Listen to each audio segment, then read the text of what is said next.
Praise the lord. ఈరోజు దేవుని వాగ్దానము, నీతి న్యాయములను యథార్థతను ప్రతి సన్మార్గమును నీవు తెలుసుకొందువు.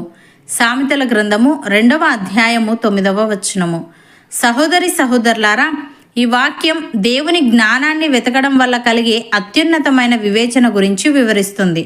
ఈ అధ్యాయం ఇంతకుముందు వచనాల్లో దేవుని మాటలను అంగీకరించి వివేకం కోసం మొరపెట్టినప్పుడు దేవుడు మనకు ఇచ్చే గొప్ప బహుమతిని గురించి వివరించింది.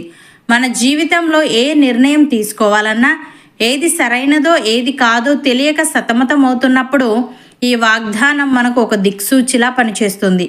ఈ వాక్యాన్ని లోతుగా అర్థం చేసుకోవడానికి దీన్ని 3 ప్రధాన భాగాలుగా చూడవచ్చు. మొదటిగా, నీతి న్యాయములను తెలుసుకొందువు అని ఉంది. లోకంలో చాలా మందికి ఏది నీతియో ఏది న్యాయమో అర్థం కాని పరిస్థితులు ఎదురవుతుంటాయి. కానీ దేవుని జ్ఞానం మన హృదయంలో ఉన్నప్పుడు మనం దేవుని దృష్టిలో నీతి అయిన కార్యములను చేయగలుగుతాము.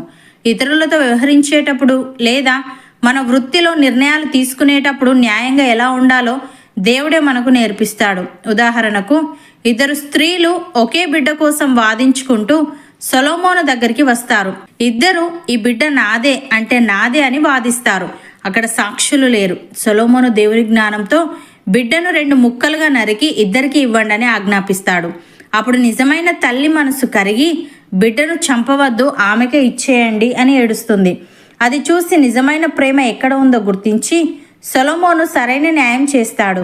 ఇది కేవలం తెలివితేటలు కాదు, దేవుడు ఇచ్చిన వివేచన. ప్రియులారా, దేవుని జ్ఞానముతో నీతి న్యాయములను అనుసరించడం అంటే కేవలం చట్టాలను పాటించడం మాత్రమే కాదు, అది హృదయ అంతరంగాలను అర్థం చేసుకోవడం. సొలొమోను కేవలం న్యాయశాస్త్రాన్ని చూడలేదు, ఒక తల్లి హృదయంలోని ప్రేమను చూశాడు.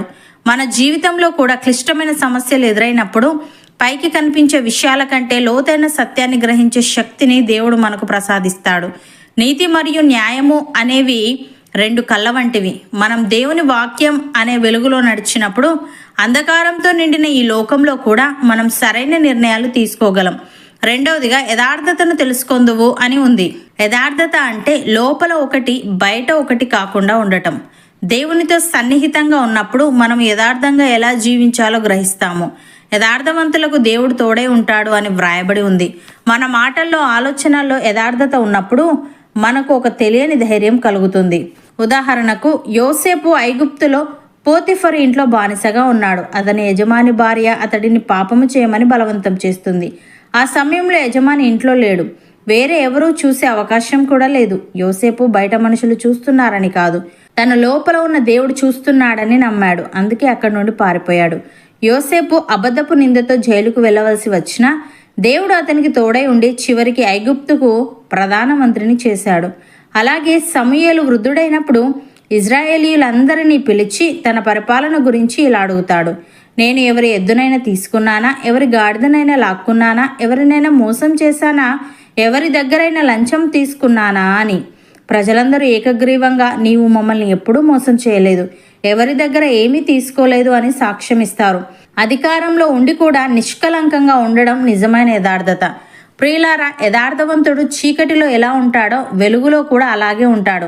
దేవునితో మన సంబంధం పెరిగే కొద్దీ మన జీవితంలో ముసుగులు తొలగిపోయి యథార్థత పెరుగుతుంది. మూడవదిగా, ప్రతి సన్మార్గమును తెలుసుకొందువు అని ఉంది. జీవితంలో ఎన్నో మార్గాలు మన ముందు ఉంటాయి. ఏ మార్గంలో వెళ్తే మనకు క్షేమం కలుగుతుందో మనకు తెలియదు. కానీ దేవుడు ఇక్కడ సెలవిస్తున్నాడు, నీవు ప్రతి సన్మార్గమును తెలుసుకుందువు అని. మన వ్యాపారంలో, పిల్లల భవిష్యత్తు విషయంలో లేదా మన వ్యక్తిగత జీవితంలో ఏది మంచి మార్గమో దేవుడు మనకు స్పష్టం చేస్తాడు. మనము పొరపాటును కూడా తప్పుడు దారిలో వెళ్లకుండా దేవుని జ్ఞానం మనల్ని కాపాడుతుంది. ఉదాహరణకు, అబ్రహాము తన కుమారుడైన ఇస్సాకుకు భార్యను వెతకడానికి తన ప్రధాన దాసుడిని పంపిస్తాడు. 1000 మైళ్ళ దూరంలో తెలియని దేశంలో ఎవరిని ఎంచుకోవాలో ఆ దాసుడికి అర్థం కాలేదు. అప్పుడు ఆ దాసుడు దేవుని జ్ఞానం కోసం ప్రార్థించాడు. దేవుడు అతనికి ఒక గుర్తు ద్వారా రిబ్కా దగ్గరకు నడిపించాడు. ప్రియులారా, ఈరోజు మీరు ఏదైనా విషయంలో నిర్ణయం తీసుకోలేక ఇబ్బంది పడుతున్నారా? నాకు ఏది మంచిదో అర్థం కావట్లేదు అని ఆందోళన చెందుతున్నారా? అయితే దేవుని జ్ఞానాన్ని వెతకండి, ఆయన వాక్యాన్ని ధ్యానించండి. మీరు దేవునికి చోటు ఇచ్చినప్పుడు ఆయన మీకు నీతి, న్యాయం మరియు యథార్థతను నేర్పిస్తాడు. మీరు నడవవలసిన సన్మార్గమును ఆయన మీకు చూపిస్తాడు. ఆయన చూపే మార్గంలో నడిస్తే మీకు ఎన్నడూ నష్టం కలగదు. మీ అడుగులు జారిపోకుండా ఆయన మిమ్మల్ని పట్టుకుంటాడు. మీ కుటుంబంలో, మీ వృత్తిలో దేవుని జ్ఞానము మిమ్మల్ని ఉన్నత స్థితికి నడిపించునుగాక. అవును అన్నవారు నాతో పాటు ప్రార్థనలో ఏకీభవించండి. పరిశుద్ధుడా, ప్రేమగల తండ్రి, నీతి న్యాయములను, యథార్థతను, ప్రతి సన్మార్గమును మేము తెలుసుకుందామని, మా జీవితంలో ఏ నిర్ణయం తీసుకోవాలన్నా, ఏది సరైనదో ఏది కాదో తెలియక సతమతమవుతున్నప్పుడు ఈ వాగ్దానం మాకు ఒక దిక్సూచిలా పనిచేస్తుందని నీవు సెలవిచ్చావు. తని నీకు స్తుతులు. దేవాని జ్ఞానముతో నీతి న్యాయములను అనుసరించడం అంటే కేవలం చట్టాలను పాటించడం మాత్రమే కాదు, కానీ అది హృదయ అంతరంగాలను అర్థం చేసుకోవడం గనుక, నీతి మరియు న్యాయము అనేవి రెండు కళ్ళ వంటివి గనుక, మేము నీ వాక్యం అనే వెలుగులో నడుస్తూ అంధకారంతో నిండిన ఈ లోకంలో సరైన నిర్ణయాలు తీసుకునే వారంగా ఉండుటకు సహాయము దయచేయమని, యథార్థవంతుడు చీకటిలో ఎలా ఉంటాడో వెలుగులో కూడా అలాగే ఉంటాడు గనుక, నీతో మా సంబంధం పెరిగే కొద్దీ మా జీవితంలో ముసుగులు తొలగిపోయి యథార్థత పెరుగుతుంది గనుక నీకు కృతజ్ఞతలు చెల్లిస్తూ మేము నీతో అన్యోన్య సహవాసం గలవారంగా ఉండుటకు కృప చూపమని, మేము పొరపాటున కూడా తప్పుడు దారిలో వెళ్లకుండా, మా అడుగులు జారిపోకుండా నీవే మమ్మల్ని పట్టుకొని మా కుటుంబాలను ఉన్నత స్థితికి నడిపించమని యేసుక్రీస్తు నామమున ప్రార్థిస్తున్నాము తండ్రి. ఆమెన్.